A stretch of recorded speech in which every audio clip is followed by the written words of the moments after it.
the episode in which I do some theme park math and share how I felt like a stranger in a strange land at Universal Studios Orlando. Join me this week as I provide some lessons we learned and share our favorite thrills and chills.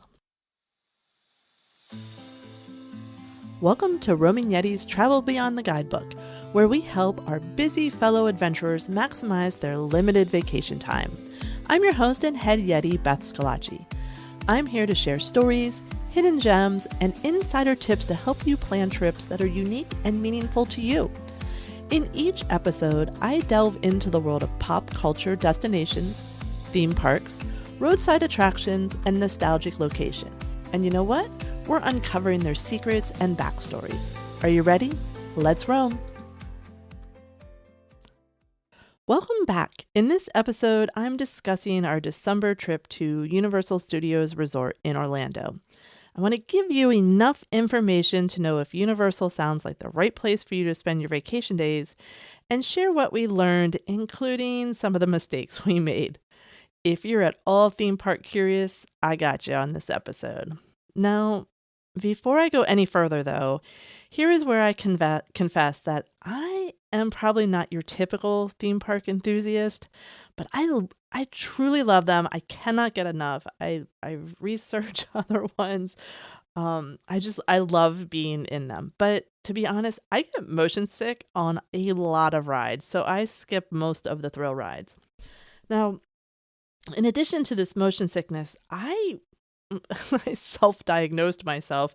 I'm not making fun of this, but I actually then sort of get an anxiety of getting on rides. So it just prevents me of even giving a chance. Because if I start thinking that I'm gonna get sick on a ride, I just get more and more nervous in the queue, and it's not worth it to me.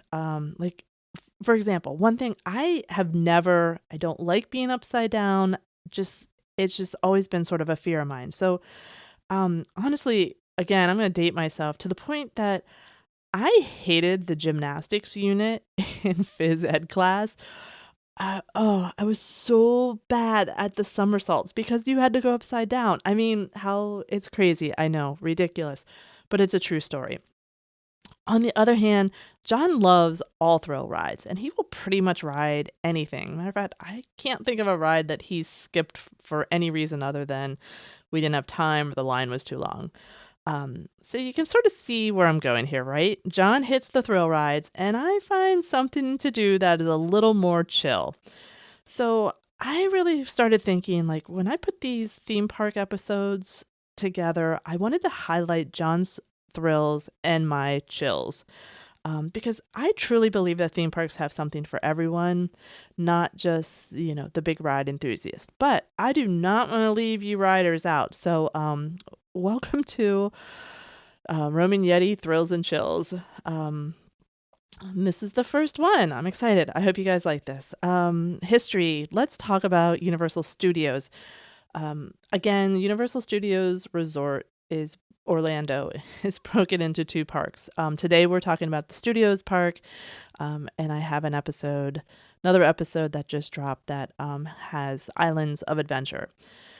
So I went over sort of the overall history in a November episode, but it's been a minute since then, and for any new listeners, I just wanted to sort of give you an abbreviated background on Universal Studios Resort in Orlando. Now, Universal Studios Orlando was conceived initially as a way to expand the Universal Studios brand outside of its Hollywood location. Universal Pictures and its parent company, MCA, began considering the idea of a Florida theme park in the early 1980s. So remember, Disney World a Magic Kingdom was already there. Construction on Universal Studios Florida began in 1986 on a massive 444-acre site in Orlando. And this marked the first time a major film studio established a theme park on the East Coast. So Universal Studios Florida officially opened its gate on June 7th of 1990. And it's continued to grow and expand and evolve over the years. And probably one of the biggest expansions was Diagon Alley, which is part of the Wizarding World of Harry Potter, and that opened in 2014. So I mean, it's sort of a new a lot newer park. Um, but it's fun. And like I think I mentioned again in November, John and I hadn't been into this resort since 1999. And Julia therefore has never been there. So it really was a whole new park to us. And when we were there previously in 1999, we skipped the Islands of Adventure Park. So we had never been in that park. But I have to be honest, gone are some of my favorites. The Studio Tour Lot, the Twister, Jaws. I I just I can't get enough of behind the scenes, how films made, TV, how anything's made. I swear I like those Marvel assembled episodes more than the show half the time. Um, it's just really interesting. So I might be in a minority, but I miss how Universal Studios and also how Disney Hollywood Studios of old, like all the behind the scenes stuff. And I know using characters, which you'll hear people say the intellectual property or the IP, they're just referring to the studio's characters there. I know it's popular, but I miss some of those how they were made attractions. They still used characters. I don't know. I feel very get off my lawn right now, so I'll I'll stop and get back to telling you about the park. Now, again, I had promised myself and therefore you that I'm always going to be honest about my experiences. So, good, bad, ugly. Here we go. It felt really weird to be in a theme park that I had seen through watching people's videos, and we had been to Universal Studios in Hollywood several times, and it's similar but not the same. But like I felt like a true first timer, a stranger in a strange land. And that's when it really hit me. Like these parks are super overwhelming and can be intimidating in your first, even few visits.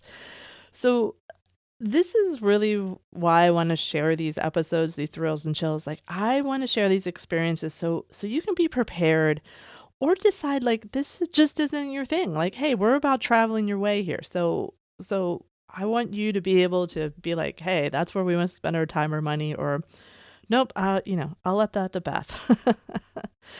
and and the thing about Universal, and this is the thing I love about them, is I always think of them as sort of the cheeky younger sibling to Disney. They don't take themselves as seriously. Um, they they're a little more sarcastic in their social media. It's a very different vibe. It's very fun and it's very cool. The only place I think it sort of gets them is being that cheeky younger sibling. They don't have the type A customer service that you typically experience at Disney. Does that ruin anything for Universal? Does that mean don't go to Universal? Not at all. It's a very relaxed vibe. It's a lot of fun.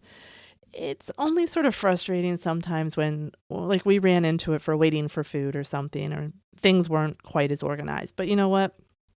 I got over it really quick because we had a good time, and it's a fun park.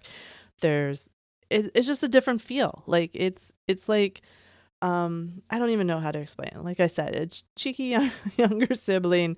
There's not as many little kids running around. And I don't know. It feels more for the adults.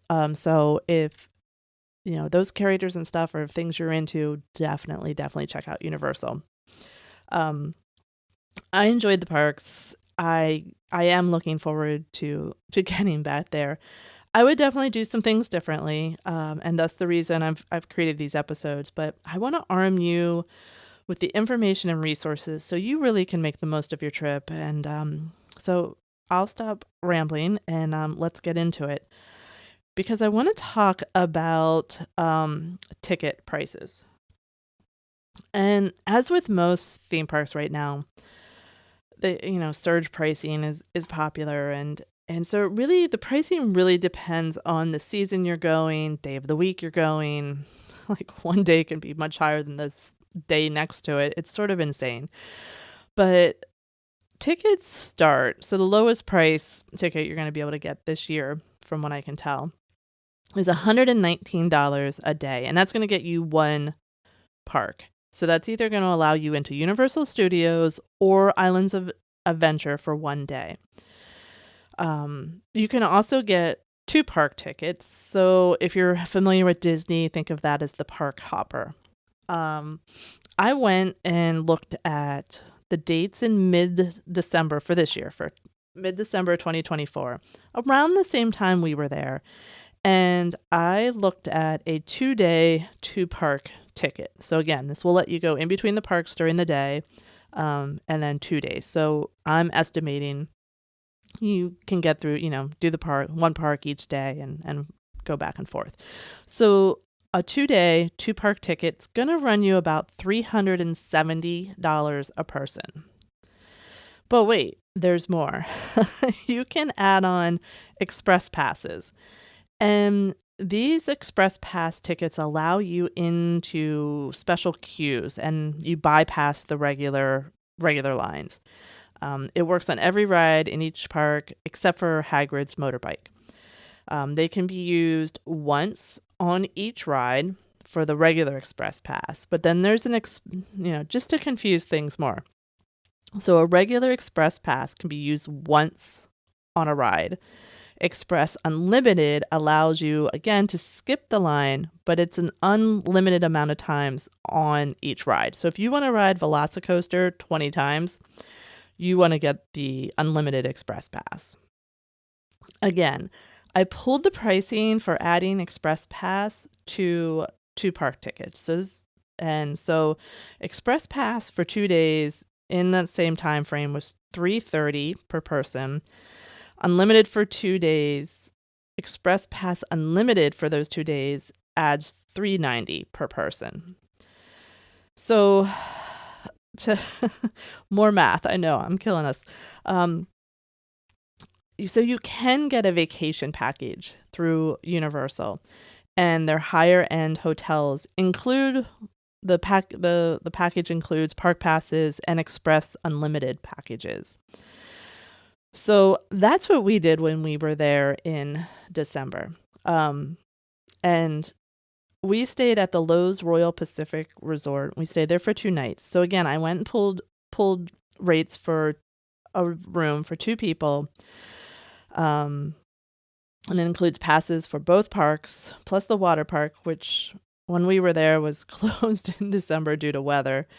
But it also gets you the Unlimited Express Pass. So that package of 2 tickets, 2 unlimited passes, and your hotel room for 2 nights is around $2,000.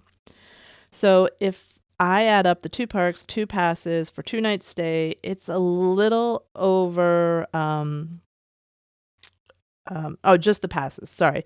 So 2 park passes, including the 2 unlimited passes, is a little over $1,500. So, and the hotel package is $2,000. So in my mind, that makes the hotel about $250 a night. Now, I heard a lot of people say like, oh, you get you buy the hotel and the passes are free. Listen, I couldn't break it down that way, because there is no way I was spending $1,000 a night for the hotel room we were in. No, absolutely not. Would I have spent $250 for that hotel with its vicinity to the parks? Yes, I would. I would actually pay a little more than that, but not $1,000 a night. So I have to break it down as that's the package price, and it's a good deal because you get a hotel for a good price. Now, all the hotels don't offer this package, but definitely if it's a package you want to look at those hotels. Our hotel was like a 10-minute, and I want to say stroll. Like if you were walking on a mission, you'd get there faster. Taking a nice little 10-minute stroll, you're there. You have your own. You go through like a resort only security line, which gets you into the parks faster. There's also some other transportation, but the walk was easy and we didn't have to wait for anything. So we just did that. Um, so are the express passes worth it? Yeah, we talked about this a lot. The crowds were not super big when we were there, but it definitely, it definitely helps. It's always going to help because it's going to be faster than the regular queue. Um, I say if you want to ride the rides and you're not, you want to make the most of it, you want to ride the rides, you're going to be there one day in each park, and you want to make sure you're on the rides, like get that express pass. Do you need an unlimited? I don't know. I mean, that's up to you if you want to ride some of the roller coasters multiple times. Um, I've heard people say you can do all the rides in a park each park without passes. I don't know. I cannot I cannot attest to that. But if you don't want to wait in line and like I said, you're looking at that package, I think it makes sense.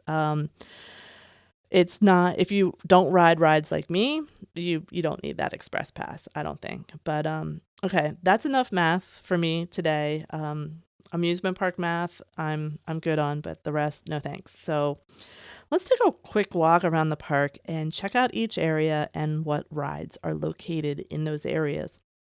When you walk in the park, you walk into Minion Land. I enjoy the Minions. I love the Despicable Me movies, but it was a little weird to walk into Universal Studios and that's like the first thing you encounter. Because I still think of it as a studio theme park. But it's a really fun themed area. If you love the movies, you'll really enjoy a lot of the sort of Easter eggs and things around. Both the rides are both kid friendly, which meant I went on them. The Despicable Me Minion Mayhem ride. Whew, say that 3 times. Is a motion simulator ride. It moves a little bit. It tested my motion sickness, and that's pretty much why I didn't ride anything the rest of the day. And then there's a Villain Con Minion Blast. I don't know what they call it. I'm going to call it this interactive game ride. You get a blaster and you're shooting at things on screen. But the interesting thing is you're standing on a moving walkway rather than sitting in a kind of car. Wasn't exactly sure because we went through the express line and we got in there really quick. Not exactly sure what I was supposed to be shooting at, but it was a lot of fun. I enjoyed it. The standing up thing made it a very different experience and a lot of fun. As you leave Minion Land, you enter into New York. And this is one of the areas I remember. These city areas, they're themed to look like movie sets, and they had the great facades. And you sort of walk from city to city. So here in New York, the rides they have Hollywood Rip Ride Rocket. Man, they with these names, which is a roller coaster. The interesting thing about it is they have like a menu of songs you can choose from to listen to. And there is a hidden list of codes that you can find online. And what you do is you push and hold, there's a rocket logo on your car, and you hold it for 5 to 10 seconds, and then it brings up the number keypad. So after pressing for a few seconds, you'll want to take your finger off the logo briefly. And then you can enter the 3-digit number for the hidden tracks. You'll be prepared because you're not going to see the list. You can find the list online. I'll try to remember to link to one in the show notes. But the only one I feel like it's important for me to share right now is Rainbow Connection is number 902. So there you go. You're welcome. There's also a motion simulator Transformers ride, another motion simulator ride for Race Through New York starring Jimmy Fallon. They love the motion simulator rides, and they do shake me up a bit with motion sickness, so keep that in mind. There's also the Revenge of the Mummy ride, which is an indoor story roller coaster. So what makes it a story coaster? it has screens and props that take you through a story on the ride rather than just, a coaster. Like if you're familiar with Space Mountain, it's a coaster, it's inside, it's in the dark, but you're not being told a story, you're not immersed in a story. But the Revenge of the Mummy has all that. A brief walk you get from New York to San Francisco, and the thing I love about this area is it feels like the wharf area in San Francisco. And you can even get a picture with Bruce the shark from Jaws. He's hanging up. It's just a really cute little dock area. There's only one ride here. It's the Fast and Furious ride. I'm going to call it a party bus simulator. You're on a party bus and you're riding through screens of videos of our favorite characters from the franchise. If you're a Fast and Furious fan, it's a must. There's a lot of fun things to see in the ride, through the queue. It's a fun. All the characters, you see the Fast and Furious characters there, so definitely enjoy that. Next up, you go into Diagon Alley, which is part of Wizarding World of Harry Potter. This place is like chef's kiss to the fantastic detailed theming there.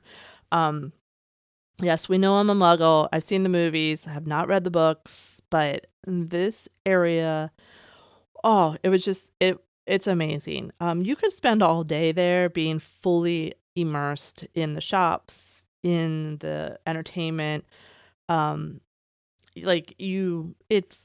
It's really crazy. The main ride, there's a story roller coaster for Escape from Gringotts.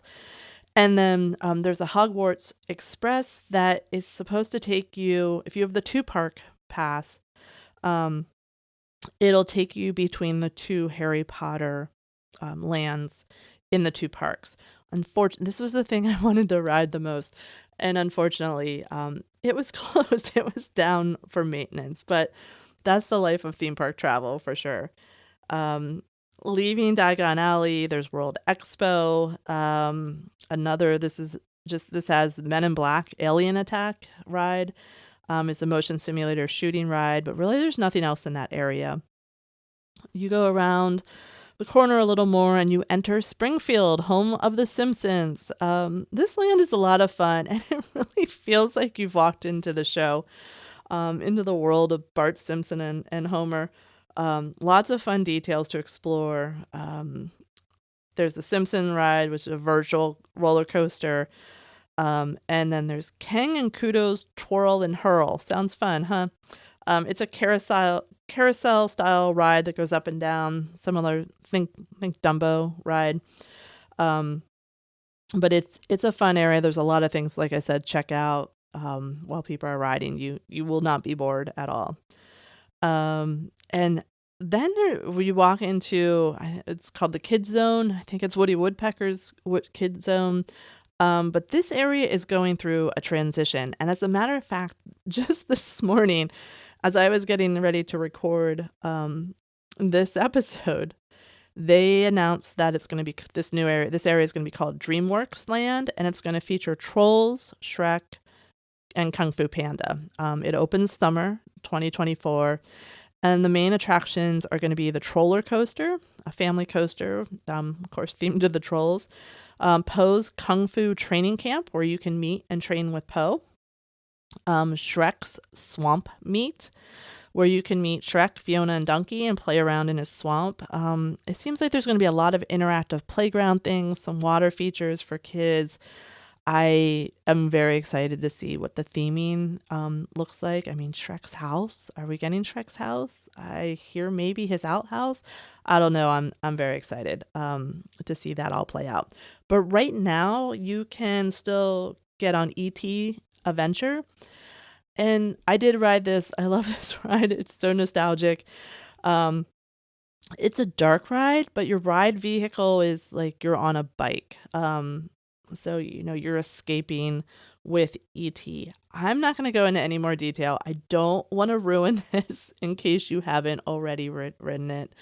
But please ride. If you're at Universal Studios, please ride it. It's a lot of fun. And it is a blast from the past for sure. Next up area is Hollywood. It's similar to New York and San Francisco. The street has facades of the Hollywood streets. There's no rides, but they do have shows and characters and shopping. I grabbed a latte from the Today Show Cafe, which is in Hollywood and not New York, but that's okay. And for some reason, I checked out the food and I forgot to go back there for lunch. The food looked really good, a lot on the lighter side of theme park food, which I was craving after road trip food for 2 days. But I'm definitely putting it on my to-do for next time. Top thrills, according to my thrill experts, John and Julia, they it was Hollywood Rip Ride Rocket. This got multiple rides, so the unlimited pass really did come in handy. Revenge of the Mummy, and then Harry Potter and the Escape from Gringotts. That was definitely their favorite thrills. Top chills. So most of my chills on this trip included just sort of wandering around, looking at theming, checking out shops, which honestly is what most of my chills are usually. But I also waited for Earl the squirrel to show up for a character picture. If you're not familiar, Earl is their Christmas mascot, and I just had to get a picture. I got one. It was so much fun. I waited with a bunch of other women that were there to see him. We had a good time. It was a good time waiting. My favorite areas for theming was definitely Diagon Alley and Springfield, Moe's Tavern and Duff Brewery. Yeah, it was fun. We had to try out a few of the Duff's brews while there. They are specific to Universal. So, I like a unique beer, that's for sure. And I like seeing the street performers, the beat builders in San Francisco playing drums on garbage cans, the groups that perform in Diagon Alley. Just really, really, really fun. And again, you can be there as an adult and you're not wondering who some of these characters are. They're just hanging out, performing. We didn't do any of the shows, but there's 3 in the park. There's the Bourne Stunt Spectacular, there's animal actors on location, and there's a horror makeup show, which is supposed to be really, really good. All right. Like I said, I'm going to be honest with you, and I'm here to admit I made a huge rookie mistake. So please don't make this one. I am the cautionary tale, and I am almost embarrassed to admit it, but listen, I was unprepared for dining. I was doing so much of the research on the road trip and hotels and this and that, and I forgot to check the menus in the park before we went. And on top of that, for some reason that day, I was having issues with the Universal app and I couldn't find the menus to take a look at. So I'm usually better at this. Totally failed. We all waited till we were a little overly hungry to make food decisions, and all was not lost. We ate at Moe's Tavern in Springfield. It was good. I think I had pizza. It was a decent pizza, but I really wanted to eat at a Today Show Cafe, and I totally forgot. So, it happens to all of us. Just here's my tip. Check your menus before you go. Have an idea of 2 or 3 restaurants that look really good that you can go to, depending on where you are in the park. You might be on one end of the park and not want to choose a restaurant on the other end. But just have 2 or 3 options in the back of your mind that you're prepared. Some of the places that piqued my interest after we got back and I did later research, the Minion Cafe looks really cool. Finnegan's Bar and Grill, and of course I've said the Today Cafe 500 times. They should sponsor me or something, I'm not sure. But we had lunch at Springfield and Moe's. It was good. We ended up not having dinner in the park at all. We knew the rain was coming. We wanted to head back to the hotel for dinner pretty much with everyone else from the park, but we got in there before everyone else, had some good flatbreads. And really, we were glad we were out of the rain and dry. So overall, it was a great day at Universal Studios. I I had a great time. It was good to be back. I missed some things, but the new stuff is cool as well. Change is constant in these theme parks, so it's nice to see the reinvestment. I do have a few tips to consider for you to keep in mind and consider. If you are staying at the resort, we could not get our credit card that was linked to our park pass to work. So when you go into the hotel, they bill your credit card and they tie it to your park pass. And then you can use that park pass to pay for stuff in the park. So food, merchandise, whatever. When we got into the park and I went to use it, it's like, oh, there's no credit card attached to it. And I was like, well, they just did that. And like, oh, did you just get here? Did you just check in? And I'm like, yeah. And they're like, yeah, it doesn't work your first day. And it won't work on the day you check out. So the hotel, people at the hotel don't seem to know that. The people in the park do. Just a heads up, that's an issue. So if we got in early Sunday morning, we dropped our bags off and did our check-in, went to the park. It didn't work that day. The credit card link, we just had to use our credit card, not the park pass. Monday we were fine. Tuesday when we had leaving, it would not have worked if we went into the park that third day. So it's not a huge thing. Just don't freak out. That's how it works. So just be prepared just take your credit card with you into the park that first day. Don't rely on your room key is what I'm telling you. Some rides have single rider lines. So if you don't mind splitting up to ride something or you're the only one going, look for a single rider line. They will save you time. Many of the rides at Universal do not let you take your bag on with you. There are lockers available for smaller bags. So think purses, small crossover bags, and those are free. You can get a code in there or something like that. But if you have a bigger backpack, they're going to charge you $2 for a larger locker. Now that's $2 for each ride, not $2 for the day for the larger one. So just plan accordingly and try to pack as light as possible when going into Universal. So really, that was our day at Universal. After hearing mistakes and everything else, is this going on your to visit list or are you going to give it a pass? I want to know, what do you think? What are your thoughts? Are you going or not? In the next episode, I'm going to share the thrills and chills at Islands of Adventures, so please tune into that. And I really hope that these episodes inspire you to get out and roam and use those vacation days to your fullest. Please follow or subscribe so you don't miss future episodes. And if you like what we're doing here, tell a friend and please leave a review and a rating. You can follow me on Instagram or Facebook. Just search for The Roaming Yeti, and we'll talk to you soon. Keep roaming.